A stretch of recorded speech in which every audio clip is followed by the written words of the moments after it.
Shalom saudara sekalian.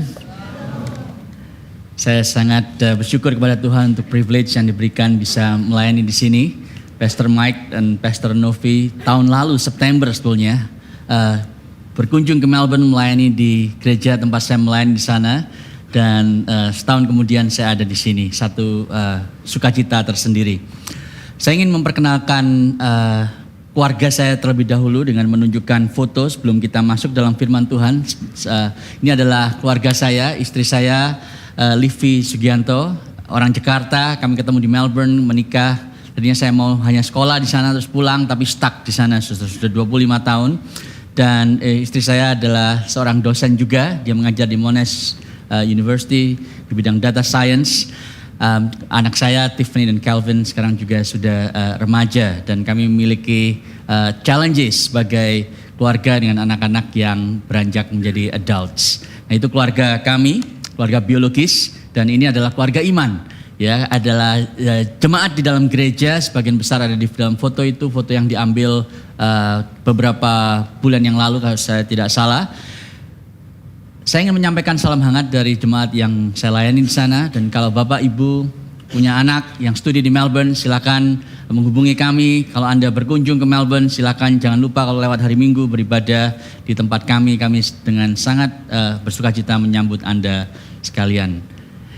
Itu sedikit introduksi, dan mari kita sekarang masuk ke dalam firman Tuhan. Dan hari ini kita akan melihat sebuah tema, yaitu supernatural power yang dimiliki oleh orang Kristen yang disebut sebagai joy power. Nah, saya ingin mengajak kita untuk membaca firman Tuhan yang mendasari khotbah hari ini. Dan untuk menghormati firman Tuhan, saya ingin mengajak Anda untuk sekali lagi berdiri sementara firman Tuhan ini saya bacakan bagi Anda. Demikianlah firman Tuhan. Filipi 4 10-13. Aku sangat bersukacita dalam Tuhan bahwa akhirnya pikiranmu dan perasaanmu bertumbuh kembali untuk aku. Memang selalu ada perhatianmu, tetapi tidak ada kesempatan bagimu.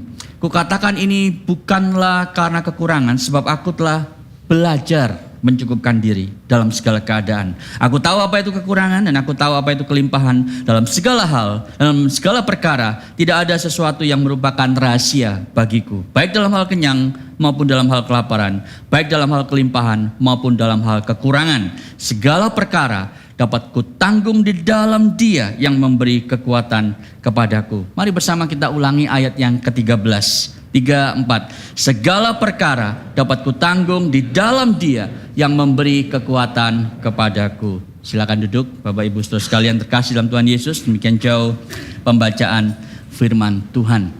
Saudara, kita sebagai orang Kristen seharusnya kita lebih sering bersukacita daripada berduka cita. Tetapi yang terjadi dalam realita keseharian, kita seringkali diatur oleh situasi hidup kita. Dan sukacita kita itu naik turun, tidak konstan, tergantung bagaimana respon orang lain terhadap kita. Bagaimana kondisi bisnis kita, bagaimana rekan kerja kita, klien kita bersikap terhadap kita. Sehingga sukacita kita itu seringkali berfluktuasi seperti pasar saham. Nah, saudara, sebetulnya orang Kristen memiliki sebuah konstan di dalam hidupnya yang membuat kita tidak diombang-ambingkan oleh situasi hidup. Apa yang disebut oleh joy power, ya, oleh Rasul Paulus. Dia tidak memakai frase itu, tetapi itu yang sebenarnya dia sedang katakan, dan itu membuat dia mampu tidak goyah di dalam kondisi plus atau minus. Ini yang akan kita lihat, saudara, dan saya akan mengajak Anda untuk merenungkan ayat-ayat ini dari 4 subheading berikut. Yang pertama adalah what it is not. Joy power itu bukan apa sih? Yang kedua, what it is. Jadi apa sebetulnya? Yang ketiga, how to get it, bagaimana mendapatkannya. Dan yang keempat, bagaimana itu mengubah kita. Mari kita melihat satu demi satu dengan outline yang sederhana ini. Yang pertama, what it is not. Saudara, banyak orang yang berpikir bahwa Filipi 4 ayat 13 itu mengajarkan willpower. Fokusnya pada I can do all things. Oh, jadi kalau sudah kenal Kristus, berarti saya bisa melakukan semua hal yang kelihatannya itu tadinya tidak masuk akal, tidak bisa dilakukan karena mustahil, maka sekarang Di dalam Tuhan tidak ada yang mustahil. Nah, tetapi fokusnya adalah diri kita, saudara. Willpower itu apa? Willpower itu bahasa Indonesianya daya karsa, tekad baja gitu ya, semangat tinggi dan seterusnya. I'm so strong, nothing can move me. Kalau kata David Guetta, penulis lagu Titanium, dia bilang begini, saudara, I'm bulletproof. Nggak mempan terhadap peluru gitu ya, nggak akan terluka. Nothing to lose, fire away, fire away. You shoot me down, but I won't fall. Engkau menembak aku tidak akan jatuh karena I am titanium. Tahu ya lagunya ya? Ada yang mau nyanyi di depan? Ini banyak mikrofon di sini. Saudara, kita berpikir bahwa kalau kita orang Kristen, maka kita tiba-tiba terbuat dari titanium dan aku bisa melakukan segala sesuatu yang aku pikirkan. I can if I think I can. So ini adalah ayat yang sangat terkenal, Filipi 4:13, segala perkara dapat kutanggung dalam Dia yang memberikan kekuatan kepadaku. Dan sekaligus ayat yang sering disalah mengerti, saudara. Ya kalau orang Kristen pilih tato, biasanya ayat ini yang dipilih. Ya, kalau Roma 8:28 kepanjangan memang, sakitnya bisa berhari-hari nanti. Jadi ini lebih pendek kan. Saya belum punya, saudara ya. Kalau punya mungkin pakai ini juga. Atau yang paling singkat tadi mungkin muncul di katekismus ya. Tetaplah berdoa. Nah, jadi sakitnya sedikit ya. Ini lebih panjang memang. Tapi meskipun populer, saudara, ini salah dimengerti sebagai positive mental attitude. Sebagai satu sikap positif yang harus kita miliki terus. Dan tanpa sadar, banyak orang Kristen dipengaruhi oleh sebuah filsafat yang bernama stoicisme. Stoicisme itu ditelurkan oleh Marcus Aurelius, Seneca, dan yang paling terkenal adalah Epictetus sebetulnya. Dia mengajarkan begini, saudara. Kalau kita itu melihat kesulitan hidup, kalau kita melihat hidup kita, ada hal-hal yang kita bisa kontrol, ada hal yang kita tidak bisa kontrol. Kita harus berfokus pada hal-hal yang kita bisa kontrol. Yang tidak bisa kita kontrol, biarin, jangan dipikirin, jangan cemas karenanya. Karena itu akan sia-sia. Itu ajaran stoicisme. Apa yang bisa kita kontrol misalnya? Respon kita, persepsi kita, motivasi kita, keinginan kita. Itu semua kita bisa kontrol. Tetapi yang tidak bisa kita kontrol adalah apa? Pendapat orang lain.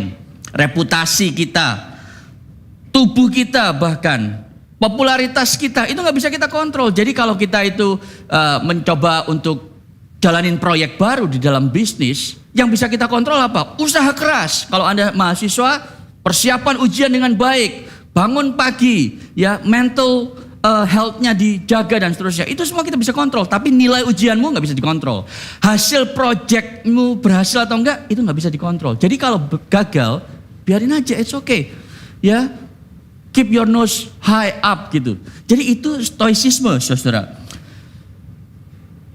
Yang menarik, ada seorang komentator yang bilang begini, sebetulnya Filipi 4:13 pada waktu Paulus bilang sebelumnya ya, bahwa dia mengatakan tidak ada sesuatu yang merupakan rahasia bagiku dalam segala hal, tidak ada yang menjadi rahasia bagiku. Rahasia ini sebetulnya sudah dipahami oleh filsuf-filsuf stoicisme ini, saudara.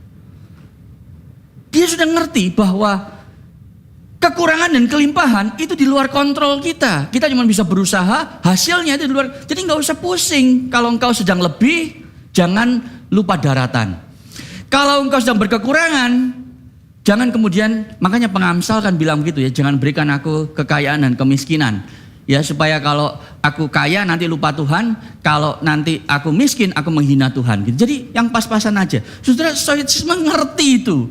Enggak perlu Filipi, mereka sudah ngerti. Jadi kalau ngomong soal rahasia, they do understand it. Tetapi yang mereka tidak miliki adalah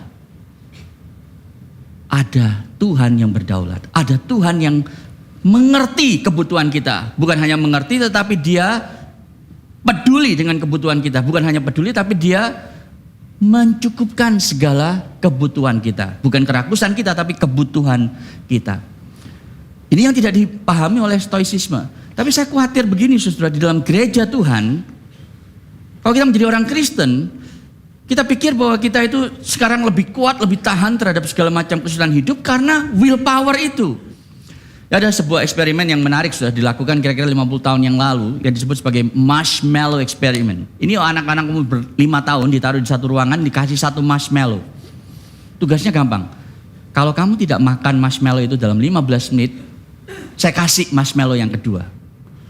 Terus diamat-amati sudah dari ruangan sebelah gitu ya, yang mereka nggak tahu ternyata sedang diobservasi. Anaknya itu ngeliatin, lucu videonya ada di YouTube, Anda bisa lihat. Mereka mencoba untuk tahan, jangan lihat gitu kan. Supaya dapat marshmallow lagi. Bagaimana caranya? Pakai willpower. Bayangkan marshmallow itu sudah expired gitu ya. Bayangkan itu asem, bayangkan itu pedas, gak enak jadi gak mau. Tapi ada yang gak tahan, lama banget ya 15 menit, ini baru menit ke-3 gitu. Akhirnya dicaplok sama dia, saudara. Nah, yang menarik dari eksperimen ini, anak-anak ini di-track. Belasan tahun sampai puluhan tahun. Dan rupa-rupanya saudara, mereka yang berhasil menahan keinginan mereka dan tidak langsung makan, itu jadi orang-orang yang jauh lebih berhasil dalam ujian mereka, dalam bisnis mereka, dalam pekerjaan mereka. Mereka tidak terlibat drugs dan berbagai masalah. Mereka lebih sehat, tidak obes dan seterusnya. Itu semua karena mereka bisa punya willpower. Nah saudara, kita berpikir bahwa orang Kristen yang mengerti Filipi 4 ayat 13 itu seperti itu. Kalau kita memiliki kekuatan untuk bisa tidak melakukan sesuatu yang seharusnya, maka saudara kita akan menjadi orang yang berhasil. Tetapi that's not joy power, itu will power.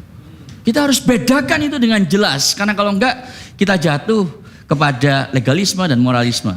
Nanti kita akan lihat. Jadi kalau begitu, apa itu joy power? Nah, ini poin yang kedua. What it is? Joy power adalah aku bisa karena Kristus. I can do all things through Christ. Nah, sebetulnya di dalam bahasa aslinya, bahasa Yunani saudara, ayat ini bunyinya begini. For all things I have strength in the one strengthening me. Dalam semua hal aku memiliki kekuatan di dalam Dia. Dalam hal ini saudara, LAI, dan kita bersyukur untuk orang-orang yang ada di balik LAI gitu ya, Lembaga Alkitab Indonesia maksudnya. Lebih akurat daripada banyak terjemahan bahasa Inggris. Karena yang benar bukan melalui Kristus segala perkara dapat kutanggung, tapi segala perkara dapat kutanggung di dalam Kristus yang memberikan kekuatan kepadaku. In Christ. Itu yang lebih tepat saudara. Nah kalau begitu pertanyaan selanjutnya adalah dalam hal apa? Dalam segala hal. Nah di sini lagi kita seringkali salah aplikasi ayat. Karena kita ini sangat ayatiah tapi nggak alkitabiah.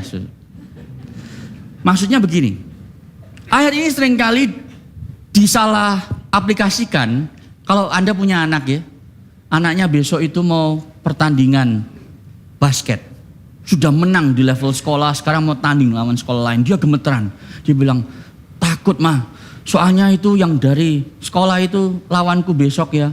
Orangnya tinggi gede mah kayak orang Kanaan gitu ya. Takut. Orang Israel kan takut masuk tanah perjanjian. Nah jadi mamanya langsung bilang gini. Jangan lupa nak, Filipi 4:13. Segala perkara dapat kamu tanggung di dalam Kristus yang memberikan kekuatan kepadamu. Wah anaknya jadi pede. Iya sekarang gak takut mah. Gitu ya. Nah saudara, apakah itu termasuk? Mau pertandingan basket, mau ujian, mau ketemu calon klien gitu ya, mau ketemu calon mertua gitu ya, boleh nggak pakai ayat itu? Jangan takut, calon mertuamu itu ya, engkau dapat tanggung perkara itu dalam Kristus. Nah saudara, yang dimaksud Paulus sebetulnya, ini di sini kenapa kita harus, kalau lihat Alkitab itu belajar baik-baik, belajar konteksnya. Yang terjadi adalah segala perkara itu sebetulnya adalah perkara yang Tuhan mau dia lakukan. Di dalam bagian dari misi hidupnya. Nah, Paulus sedang menulis ini sebetulnya dari penjara. Penjara di Roma. Kalau Anda tahu konteks surat Filipi, ini ditulis dari tahanan rumah di Roma, saudara. Dan apa yang dilakukan Paulus itu menunjukkan satu hal. Saya kasih dulu lessonnya, lalu saya kasih tahu apa yang dialami oleh Rasul Paulus. Filipi 4:13 itu bukan kalimat motivasi untuk memperbesar rasa percaya diri. Tapi pernyataan iman untuk memperbesar Kristus melalui penyerahan diri. Beda banget saudara. Yang dibesarkan bukan kita. Karena kalau tadi willpower, akhirnya saya jelek-jelek begini dibanding dia, saya lebih mending. Because I can do all things. Gak kayak dia, gampang menyerah, cengeng, dan seterusnya. Filipi 4:13 bukan kalimat sugesti diri. Tetapi sebuah pernyataan iman untuk Kristus yang menguatkan aku. Itu sebab aku semakin berserah bersandar kepadanya. Saudara, kenapa Paulus bisa bilang begitu? Dia tidak hanya mengajar jemaat Filipi, tetapi dia memberikan teladan, saudara. Ini ditulis dari penjara, dan kalau Anda melihat surat Filipi di pasal 1 ayat yang ke-12, dia bilang begini, aku mengendaki saudara, supaya kamu tahu bahwa apa yang terjadi atasku ini justru telah menyebabkan kemajuan Injil, sehingga telah jelas bagi seluruh istana dan semua orang lain bahwa aku dipenjarakan karena Kristus. Kalau Anda tahu konteks jemaat Filipi, ini menarik saudara. Paulus itu pernah dipenjara di Filipi. Bukan di Roma ya waktu dia nulis Filipi. Tapi di Filipi itu sendiri sebelum jemaatnya dibangun. Kisah Rasul 16. Apa yang terjadi pada waktu itu? Dia dan Silas berdoa malam-malam. Ya, dia mungkin nyanyi apa ya? To God be the glory. Tiba-tiba sel-sel penjara itu goyang saudara. Skala Richternya 7 gempanya. Lalu dia itu lepas dengan ajaib. Kepala penjara ketakutan, kemudian dia bertobat, seluruh isi rumahnya, keluarganya percaya Yesus. Nah, jemaat Filipi pikir loh, sekarang kok nggak ada mujizat itu. Dia ditahan di rumah, jadi di tangannya diborgol dengan para tentara ini selama 2 tahun, saudara. Nah, Paulus mengatakan kepada jemaat Filipi, it's okay. Dulu aku dilepaskan, di penjara, kemudian dilepaskan di Filipi. Kepala penjara dan seluruh keluarganya bertobat. Sekarang aku di Roma, di penjara, tangan kakiku diborgol. Tidak dilepaskan oleh Tuhan, gak apa-apa. Kenapa? Karena aku punya kesempatan untuk menginjili para tentara elit ini. Saudara, Praetorian Guards yang tangan kakinya diborgol dengan Paulus, itu menjaga Paulus. Itu adalah cara Paulus untuk mempengaruhi elit politik Roma pada waktu itu. Kapan lagi bisa masuk istana Romawi, saudara? Melalui, ini kayak pas pampres, pasukan pengamanan presiden. Pasukan elit istana, saudara. Orang-orang yang dipilih dari berbagai kesatuan. Jadi orang-orangnya yang sangat-sangat elit memang. Dan komentator mengatakan, ini mereka jumlahnya itu cukup besar, saudara. Sekitar 6.000-an kira-kira. Dan Paulus itu di tahanan rumah selama 2 tahun. Satu hari ada 4 shift, satu shift 6 jam, karena 24 jam harus borgol kan tangannya. Berarti satu hari dia ketemu dengan 4 orang yang berbeda-beda, saudara. Masing-masing 6 jam selama 2 tahun. Jadi totalnya kalau Anda ikuti matematika 2.920 tentara. Sempat ngobrol sama Paulus. Nah, Anda coba bayangkan, waktu kan ini diborgol ya. Kemana-mana ya udah sama-sama terus. Saya mau kencing dulu gimana ini gitu ya. Ya sudah belum gitu ya. Kan terus-terusan. Saudara. Nah, apa yang Paulus katakan di sana? Saudara, Paulus nggak komplain, dia nggak bilang, ya Tuhan tanganku biru lagi kena rantai. Kenapa Tuhan nggak lepaskan aku? Isinya komplain terus. Masa Tuhan nggak bisa buat mujizat lagi? Saudara, kalau dia kayak begitu, tentara ini kira-kira mau percaya Yesus nggak? Ini gimana sih orang Kristen kok komplain terus? Tapi dia enggak, dia mungkin bersuka cita, dia mengatakan, saya mau cerita sama kamu kenapa saya di penjara. Terus dia tanya, Bapak sudah berapa lama jadi tentara? Apa sih yang menjadi suka duka Bapak gitu? Oh, saya ini meskipun di penjara, saya merasa ini sesuatu yang positif bagi Tuhan yang saya layani. Karena Injilnya itu saya bisa beritakan kepada Anda gitu ya. Jadi dia bingung. Tentaranya mikir saya ditugasin untuk menjaga Paulus. Paulus mikir saya ditugaskan Allah untuk menjaga dia bagi Kristus. Itu sukacita yang membuat dia itu bertahan luar biasa, saudara. Sehingga dia bisa ngomong hampir kepada 3.000 pasukan elit ini. Dan mereka lah yang kemudian meneruskan Injil kepada seluruh isi istana. Saudara, ini yang terjadi, dan itu sebabnya dia mengatakan bahwa justru aku tidak dilepaskan Tuhan. Tapi karena sukacita itu, dia tetap melakukan tugasnya. Jadi kemampuan kita bertahan dalam hidup ini tidak bergantung pada kondisi. Tidak bergantung kepada kemampuan dalam diri sendiri, tapi bergantung dari apa? Sukacita yang kita dapatkan di dalam Kristus. Tempatnya nyaman atau jorok, dengan orang menyebalkan atau menyenangkan, diapresiasi atau tidak, kita tetap melakukan apa yang Kristus ingin kita lakukan di dalam namanya dan bagi namanya. Saudara, apa yang Paulus tegaskan dalam Filipi 4:13 tidak lain dan tidak bukan, sebenarnya hanyalah konfirmasi dari apa yang Yesus sendiri pernah ajarkan dalam bentuk yang negatif. Yesus bilang begini, sebab di luar aku kamu tidak dapat berbuat apa-apa. Yohanes 15 ayat 5. Jadi Yesus mengatakan bahwa hanya di dalam kesatuan dengan Dia kita memiliki kekuatan, kecukupan untuk hidup bagi Dia dalam segala situasi hidup. Jadi saudara, ini sangat berbeda dengan ajaran dunia, sekuler dan agama. Dunia itu mengajarkan cukup itu adalah hidup berkelimpahan. Ya. Ditanya kalau orang yang sukses kaya, saudara, berapa cukup? $1 lagi. $1 lagi. Kalau tambah kaya $10 juta, berapa? $1 more. Itu yang banyak orang katakan, saudara. Jadi dunia mengajarkan cukup itu hidup berkelimpahan. Lalu orang ini jadi penganut agama. Saudara, semua agama mengajarkan Anda cukup itu adalah hidup sederhana. Injil beda, saudara. Injil mengajarkan kita cukup itu adalah hidup bagi Kristus terlepas dari kondisi kita lebih atau kurang, kaya atau miskin. Itu nggak jadi soal. Paulus menerima bantuan jemaat Filipi, tapi dia langsung bilang, kalau Anda baca ayat yang ke-17, ayat yang ke-11, dia bilang, aku berterima kasih jemaat Filipi untuk bantuanmu, tapi bukan itu tidak mempengaruhi bahagiaku. Karena aku cukup di dalam Kristus. Demikian juga pada waktu dia sedang di penjara, dia merasa sangat menderita, nggak apa-apa. Jadi saudara, lebih dan kurang nggak ada efeknya bagi Rasul Paulus. Sukacitanya konstan, saudara. Kenapa? Karena Yesus sudah memberikan baginya. Yang ketiga, jadi bagaimana mendapatkannya? Saudara sekalian, dosa kita banyak. Tapi rahmat Allah lebih banyak lagi. Selalu baru setiap pagi. Tapi yang kita harus pahami, saudara, dosa di balik segala dosa lain. Ya, behind your sins is this one sin. Di balik semua dosa kita ada satu hal, saudara, yaitu kurangnya sukacita dalam Kristus.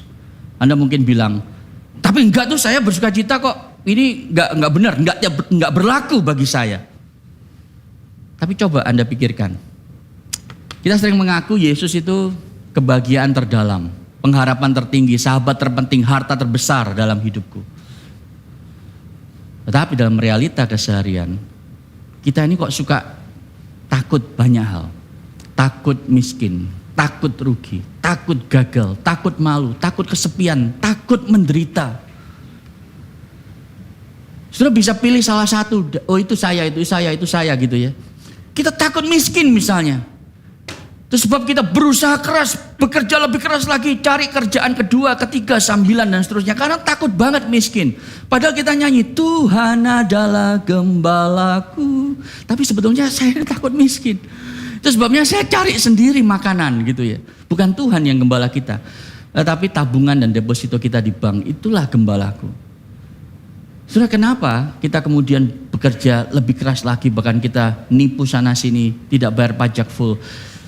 Karena kita tidak memiliki sukacita dalam Kristus yang kita bisa bilang bahwa itu cukup bagiku. Jadi bagaimana kita mendapatkannya, saudara? Yesus adalah satu-satunya pribadi yang memiliki joy power dengan sempurna, saudara. Saya ingin cerita kepada Anda apa yang penulis Ibrani ya itu pernah katakan tentang Yesus di dalam bentuk yang lebih konkret begitu ya. Penulis Ibrani bilang gini, Yesus itu mengabaikan kehinaan, tekun memikul salib, ganti apa? Joy power, ganti sukacita yang disediakan bagi dia. Saudara, Yesus memiliki semuanya, dia pemilik alam raya sejagat ini. Yang dia tidak miliki adalah hati Anda dan hati saya. Dan untuk itu, saudara, untuk sukacita mendapatkan hati kita, dia datang ke dunia. Sebagai manusia, dalam keadaan sebagai manusia, dia taat sampai mati, bahkan sampai mati di atas kayu salib. Saudara, kalimat mati di atas kayu salib kemarin saya singgung di seminar, sekarang saya coba extend sedikit. Sebetulnya sangat penting, saudara, mati di salib. Kalau Anda lihat keempat kitab Injil dari perspektif malaikat, saudara, biasanya kalau Jumat Agung itu saya tergerak, saudara, satu kali merenungkan apa yang Alkitab lihat dari kacamata mereka. Saudara, pada waktu Yesus mau lahir, merekalah yang mewartakan. Hari ini telah lahir bagimu Juru Selamat kota Daud. Meskipun para malaikat itu kalau ada ruangan ngerumpinya, mereka bingung. Kenapa pangeran kita mau datang ke tempat yang penuh orang-orang yang brengsek gitu ya, planet yang hijau dan lumutan itu. Buat apa dia ke sana? We have everything in the universe. Kenapa dia mau datang ke sana? Mereka bingung, tapi ya udah, maunya memang begitu. Dia belum baca Ibrani 12 ayat 2 mungkin ya. Lalu Anda lihat, pada waktu Yesus dicobai, Matius 4 ya, lalu dia menang melawan pencobaan itu, dikatakan apa? Malaikat itu datang untuk memberi dia makan. Anda mau tahu menunya apa? Rawon, nasi campur, semua yang saya pikir yang enak-enak bergizi tanpa kolesterol gitu ya. Waktu Yesus berdoa di Getsemani, Anda membaca bahwa malaikat itu datang untuk menghibur dia, menguatkan dia. Tapi saudara, sampai Anda di Matius, Anda ketemu pada waktu Yesus tidak ditangkap, salah satu muridnya itu menebas kuping hamba imam besar itu, dan Yesus bilang, balikin sarungmu. Lalu apa yang Yesus katakan? Yesus bilang begini, kamu pikir aku tidak bisa memanggil 12 pasukan malaikat Bapakku untuk melululantakkan para tentara Romawi ini. Saudara, saya coba bayangkan scene-nya kalau dibuat oleh Hollywood, saudara. Keren sekali pasti. Ya di balik awan itu yang nggak kelihatan seperti peristiwa Elisa itu ya. Itu ada pasukan malaikat yang siap, saudara, untuk datang dan langsung membunuh semua prajurit Romawi itu. Mereka tinggal tunggu aba-aba. Tolong semua siap, ambil posisi gitu ya. Tapi mereka bingung, loh kok nggak ada aba-aba? Kapan attack gitu ya? Karena mereka nggak terima, saudara, pangerannya mau diludahi, dicambuk, dipakukan di atas kayu yang kasar itu. Ini udah keterlaluan, udah datang saja ke planetnya udah luar biasa. Sekarang mau disiksa. Mereka tunggu aba-aba, saudara. Karena Yesus sudah bilang, kamu pikir aku tidak bisa memanggil 12 pasukan. Mungkin memang siap, saudara, 12 pasukan itu. Kok nggak ngomong apa-apa lagi? Sampai dia disalib, saudara. Malaikatnya bingung. Tapi sekarang kita tahu jawabannya. Ibrani 12 ayat 2 tadi. Karena Yesus memiliki sukacita untuk mendapatkan Anda dan saya. Itu sebabnya saudara, dia rela menyerahkan nyawanya. Meskipun dia punya kuasa untuk mengambilnya kembali. Saudara, kalau kita menyadari itu dan semakin Anda menyadari itu, maka Anda tidak lagi hidup dengan ketakutan dan rasa bersalah, saudara. Dan itu yang seringkali terjadi dalam hidup kita, bukan? Ada carrot and stick, ada reward and punishment, saudara, di dalam kehidupan kita. Kalau Anda itu taat kepada Allah, maka Allah semakin memberkati Anda, kutuknya nggak ada. Tapi kalau Anda tidak taat, maka Anda akan mengalami kutukan Allah. Saudara, di dalam gereja Tuhan, ini muncul di dalam kalimat-kalimat yang sering dirohanikan tanpa kita sadari, ternyata sebetulnya adalah teologi carrot and stick. Anda pernah tahu carrot and stick? Bukan cat and dog ya, ada bukunya itu ya. Ini carrot and stick theology. Bunyinya begini, saudara. Anda pernah dengar nggak kalimat-kalimat seperti ini? Dulu ya di Gibeon mungkin pasti enggak gitu. Yesus sudah mati bagimu. Apa yang kamu bisa berikan padanya? Masa cuma segini? Sudah pernah dengar kalimat itu? Yesus sudah mati bagimu. Apa yang kau sudah berikan bagi dia? Waktumu, tenagamu, uangmu. Masa cuma segini? Saudara, dari kalimat tersebut apa yang muncul? Perasaan, emosi apa yang muncul? Guilt, rasa bersalah. Iya ya, kalau darah Yesus bisa diukur berapa liter itu dan harganya berapa. Masa saya cuma kasih segini dengan uang waktu tenaga saya. Jadi hidup ini adalah judulnya bayar cicilan kepada Yesus. Dan kita dibuat rasa bersalah kalau cicilannya itu kecil. Sementara di dunia denominasi lain, saudara, bunyinya begini. Yesus sudah mati bagimu. Engkau harus memberi lebih padanya untuk mendapat berkatnya lebih melimpah lagi. Kalau tidak, kutukan yang akan datang. Jadi saudara lihat ya, kalimat ini sangat mempengaruhi dan tanpa sadar saudara memasukkan tadi itu karakteristik teologi. Kenapa? Karena dimulainya dengan salib. Yesus sudah mati bagimu. Apa yang sekarang kau berikan padanya? Masa cuma segini? Itu rasa bersalah. Nah yang kedua saudara, berikan lebih banyak lagi supaya engkau mendapatkan berkat. Lalu ditambahin ayat, dan ia akan membuka tingkap-tingkap dan seterusnya. Yang Anda sudah tahu lah itu. Yang dijadikan senjata adalah rasa takut. Jadi rasa bersalah dan rasa takut. Ada lagi saudara yang bilang begini, joy itu Jesus first, others the second, you the last. Bagus ya? Itu prinsipnya. Jesus first, others the second, you the last. Kalau Anda balik-balik, you first, others second, Jesus last. Atau you first, Jesus the second, others last. Enggak jadi joy, saudara. Jadi ijo gitu. Jadi segala macam. Tapi Anda bayangkan, kalau Anda melakukan itu dengan serius, Anda bisa jatuh ke dalam moralitas juga. Aku harus menempatkan Yesus terlebih dahulu dengan kekuatanku, dengan segala pengalamanku dan seterusnya. Saudara, ada seorang yang bernama Phil Vischer, dia yang menelurkan VeggieTales. Saya tidak tahu berapa terkenal VeggieTales di Indonesia, tapi di Australia, apalagi di Amerika, itu one of the best selling Christian animation, saudara. Ya tahu ya, Bob the Tomatoes, Larry the Cucumber itu ngajarin anak-anak itu bagaimana menjadi anak Kristen yang baik. Nah, satu kali dia itu memahami Injil, melek Injil for the first time, saudara. Jadi meskipun sudah sukses luar biasa VeggieTales, $40 juta revenue-nya dari jualan video untuk sekolah minggu. Banyak gereja yang pakai di sekolah-sekolah minggu mereka. Dia bilang begini, saudara. Aku melihat ke belakang dan sadar bahwa aku telah menghabiskan 10 tahun berusaha meyakinkan anak-anak untuk berperilaku Kristen tanpa sungguh-sungguh mengajarkan mereka iman Kristen, yaitu Injil itu. Dan itu sesuatu kesalahan yang fatal. Kau dapat berkata, dia bilang, hai anak-anak, kita harus saling mengampuni karena Alkitab berkata demikian. Hei anak-anak, jadilah lebih baik karena Alkitab berkata demikian. Itu bukan kekristenan, itu moralitas. Kalau Anda adalah guru di sekolah, kalau Anda adalah orang tua,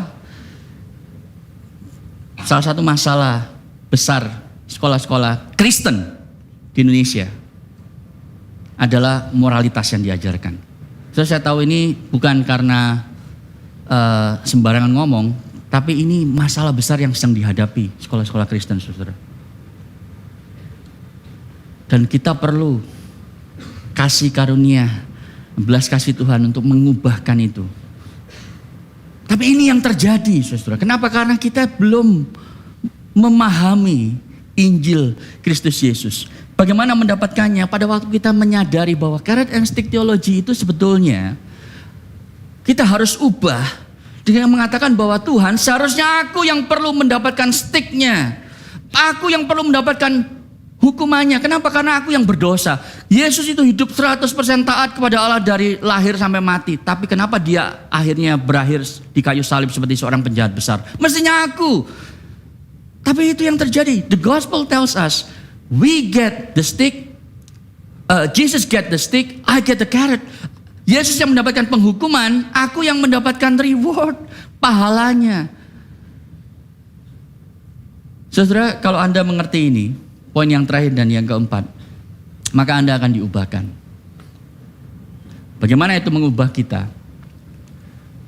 Saudara, itu mengubah kita karena sekarang kita tahu bahwa kita hidup di dalam dunia ini yang sementara sudah mengalami sukacita dari Kristus. Dan ternyata sukacita itu tidak konstan. Tadi saya mengatakan ya di awal, So ini yang menarik saudara ya. Di awal saya mengatakan bahwa kita tidak terfluktuasi oleh kondisi hidup karena sukacita kita itu tidak berubah. Tapi Anda tahu, sebetulnya sukacita itu berubah. Bukan naik turun saudara, tapi tambah lama tambah besar. Tambah lama tambah besar. Nancy Guthrie, seorang penulis Kristen, dia bercerita saudara. Dia memiliki anak yang sudah lama ditunggu-tunggu dan ternyata anaknya ini mengidap apa yang disebut sebagai Zellweger syndrome. Satu kelainan metabolisme yang menyebabkan dia itu kekurangan sel yang bisa membuang racun dari tubuhnya yang ada di liver dan ginjal. Anaknya namanya Hope. Namanya Hope saudara. Tapi dia cuma hidup 199 hari.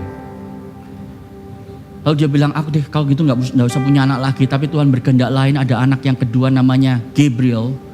Ternyata mengidap kelainan yang sama dan hanya hidup 183 hari sebelum anaknya ini meninggal. Gereja itu mau bersama-sama berdoa, sekretarisnya email dia, kita akan berdoa minta mujizat dari Tuhan. Saya tahu Nancy bilang apa? Tolong jangan doakan mujizat, tapi doakan supaya kehendak Tuhan itu digenapi melalui hidup anakku. Entah berapa ratus hari, berapa tahun, I don't know. Tetapi yang aku tahu adalah Allah ingin menggenapkan rencananya melalui hidupku dan melalui hidup anakku. Dan aku ingin memiliki sukacita yang tidak tergantung dari kondisi kesehatan anakku. Karena aku tahu bahwa satu kali nanti dia akan dibangkitkan dengan tubuh yang baru. Dan kita akan mengalami sukacita yang luar biasa di dalam kekekalan. Saudara, kalau kita hanya minta kesehatan, minta kesembuhan dari Tuhan, terus kita berusaha lebih taat lagi, persembahan lebih besar lagi, pelayanan lebih serius lagi supaya Tuhan memberikan kesehatan kesembuhan saudara. Maka orang yang belum percaya datang ke gereja, dia bingung saudara. Kenapa ya? Agenda Tuhan yang pertama itu nyembuhin orang-orang sakit. Dan ternyata banyak orang-orang yang sudah Kristen, banyak yang sakit. Berarti Tuhan tidak berkuasa atau Tuhan tidak peduli. Itu kesimpulan mereka. Tapi kalau engkau memiliki joy power seperti Nancy Guthrie ini, dia mengatakan bahwa it's okay. Dan dia tahu saudara, ada kebangkitan tubuh, ada greater joy. Anda pikir kenapa Yesus pada waktu dia itu memulai pelayanannya, mujizat awal yang dia lakukan di Yohanes pasal yang kedua itu adalah mengubah air menjadi anggur. Dan gak main-main saudara, yang diubah itu 1000 botol dari keran, air keran itu sampai 1000 botol. 6 tempayan, 30 galon, kira-kira 1000 botol wine saudara. Kalau saya jadi Yesus, I want to make a statement bahwa saya adalah Mesias, saya akan bangkitkan Lazarus duluan. Atau saya akan melakukan hal yang ridiculously impossible gitu ya. Misalnya tiba-tiba saya muncul di tengah-tengah Kolosium gitu. Ada singa mau menerkam, saya cuman, singanya mati. Ada gladiator mau nangkep, saya cuman langsung mati. Terus saya bawa satu di tangan kanan singa, satu gladiator tangan kiri, lalu saya muncul lagi. Ini loh, apa yang aku bisa lakukan. Semua orang masih tepuk tangan langsung bertekuk lutut. Tapi enggak, mujizatnya itu sesuatu yang simple di sebuah perkawinan di desa, mengubah air keran jadi anggur pilihan. Anggur yang mahal. Kenapa saudara? Anda pernah pikir enggak? Why? That is his first miracle. Karena dia sedang membuat statement. Dunia yang aku ciptakan ini, awalnya tidak ada kesedihan, penyakit, dan kematian. Enggak ada. Yang ada adalah full joy. Dan itu yang aku sedang restorasi di dunia ini. Yesus sedang mengatakan bahwa nanti di dunia yang akan datang itu, engkau akan mengalami the marriage supper of the Lamb. Engkau akan mengalami perjamuan kawin anak domba dengan sukacita yang tidak pernah berhenti dan sangat-sangat full. Karena Anda bisa menikmati Kristus tanpa ada penghalang dosa Anda. Dan itu yang dia janjikan saudara. Jadi kesimpulan khotbah hari ini adalah karena Injil. Kalau Anda memahami sukacita yang Yesus berikan, dan sukacita yang lebih besar yang dia janjikan, saudara, kita sekarang akan tekun memikul salib untuk sukacita yang disediakan di depan kita oleh Kristus. Bukan karena rasa takut, bukan karena rasa bersalah yang datang dari belakang kita. Yesus mengubah air menjadi anggur di pesta pernikahan, menunjukkan bahwa anugerahnya membawa sukacita yang sejati. Saudara, tanpa Yesus, akhir hidup Anda adalah yang terburuk. Tapi dengan Yesus, yang terbaik dalam hidup Anda masih akan datang. Tanpa Yesus, sukacita sementara yang dunia berikan hanyalah menutupi realita bahwa segala sesuatu di dunia ini akan berakhir di lubang kubur. Tapi dengan Yesus, sukacita yang Anda alami hari ini bersama dengan Dia itu cuman icip-icip. Cuman sebuah preview, sebuah appetizer, karena Anda akan memiliki sukacita itu yang jauh lebih murni, yang ribuan kali lipat lebih manis, lebih indah, dan lebih mulia. Itulah joy power kita, saudara. Hari ini kalau Anda sudah lama jadi orang Kristen, apakah Anda sudah memiliki, mengalami itu tanpa terfluktuasi oleh situasi hidup Anda? Kalau Anda belum percaya, belum pernah mengaku dengan mulut Anda dan dalam hati Anda bahwa Yesus adalah Tuhanmu, dan kau tidak kuat menghadapi ketegangan relasional, masalah finansial, penyakit, apalagi kematian, karena willpowermu tidak bisa menghadapi semua hal yang sulit itu, memang engkau memerlukan sebuah kekuatan yang bukan berasal dari dirimu, tapi dari atas, yang hanya Yesus pernah tunjukkan dan berikan. Dia tekun sampai mati di atas kayu salib demi sukacita mendapatkan Anda. Dan sekarang Anda bisa datang kepadanya untuk mendapatkan sukacita itu dan melayani Dia seumur hidupmu. Maukah Anda datang padanya? Mari kita tunduk kepala, kita berdoa.